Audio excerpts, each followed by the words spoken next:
దుర్మార్గుడున్నాడు, సన్మార్గుడున్నాడు. అవునా? పాపిష్టోడున్నాడు, పవిత్రుడున్నాడు. వ్యభిచారులు ఉన్నారు, సమసారులు ఉన్నారు. ఇప్పుడు దొంగలు ఉన్నారు, దోచుకునేవారు ఉన్నారు, మంచివారు ఉన్నారు. ప్రభు ఏం చేశాడండి? వీళ్ళందరి కొరకు, మంచివారి కొరకు, చెడ్డవారి కొరకు వర్షం కురిపిస్తున్నాడా? సూర్యుని ఉదయింపజేస్తున్నాడా? అందరికీ సమానంగా ఈ సృష్టిలో ఉన్నదంతా పంచి ఇచ్చాడా? నీటిని పంచి ఇచ్చాడా? గాలిని పంచి ఇచ్చాడా? దీనిలో ఏమైనా భేదం ఉందా చెప్పండి? మంచివారికి పుల్లు గాలి దోచి, పుల్లు గాలేసి చెడ్డోడికి ఆపాపు గాలేస్తుందా?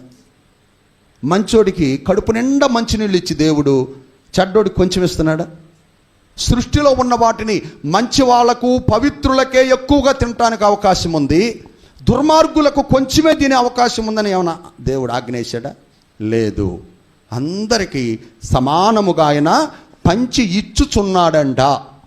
దయామయుడంట, కరుణామయుడంట, ప్రేమించే ప్రేమామయుడు.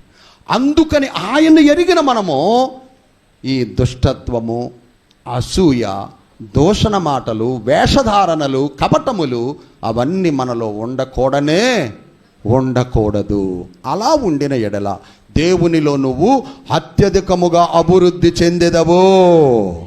దేవునికి మహిమ కలుగును గాక. హల్లెలూయా.